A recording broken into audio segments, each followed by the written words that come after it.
much are players and squad watching World Cup, and does it feel strange to have one during the season?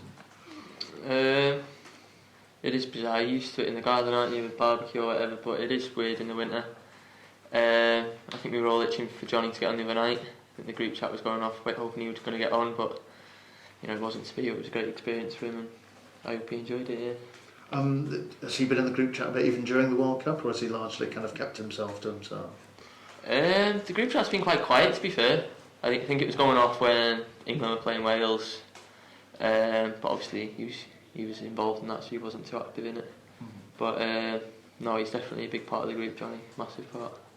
And do you watch games on TV like that with an eye to learning something, or do you try and just sort of sit back and see if you can enjoy them as a game of football?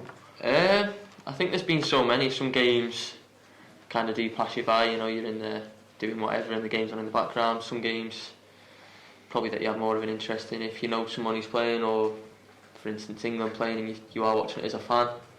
And there's obviously games where you're watching it and you're watching some of the best players in the world and you're trying to learn off them. So it's probably a mixture of all three. I guess so. One or two of your old sort of Liverpool colleagues you're keeping an eye on. Yeah, one of them's playing now for Canada, so I'm just keeping an eye on that game. And obviously we've had Johnny. So yeah, there's been a few I've been keeping an eye on who have done alright, so I'm quite pleased with for them. This is terrible, I should know the Canadian player is not doing. William Miller. Oh, right, okay, that makes sense, yeah. So no, he's on the bench today, but I'm hoping to see him get on and get some minutes. How are you doing in terms of sort of fitness recovery? Just remind us of the injury you had and the process you sort of had to go through. Yeah, obviously I think grade 2 quad tear against Mansfield, and probably very frustrating. I felt I was just getting into a bit of a rhythm of games and felt comfortable, so obviously it was frustrating to obviously be out and miss a chunk of games, but a rest probably won't do me any harm, and I'm feeling good, fresh and ready to kick on for the last part of the season.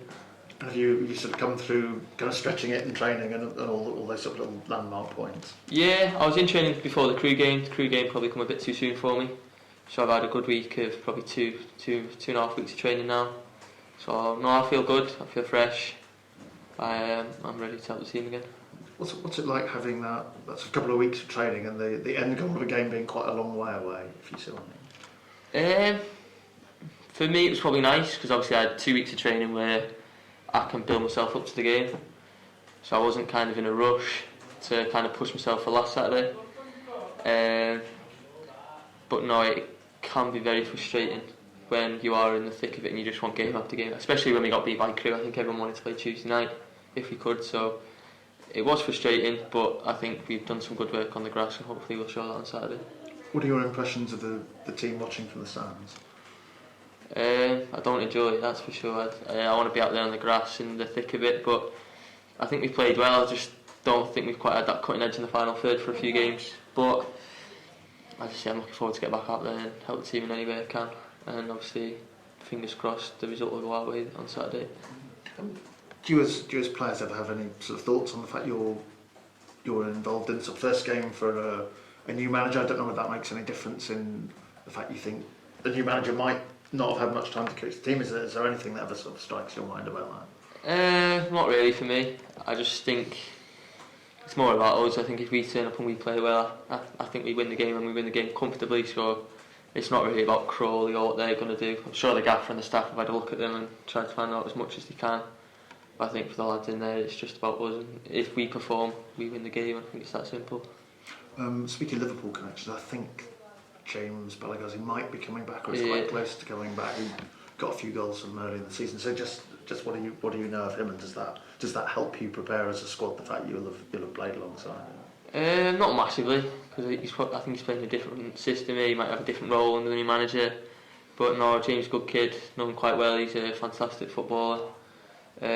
He's got a big future ahead of him, so it'll be good to catch up with him after the game. But I'll be hoping we've got 3 points after it, and he hasn't. So fingers crossed.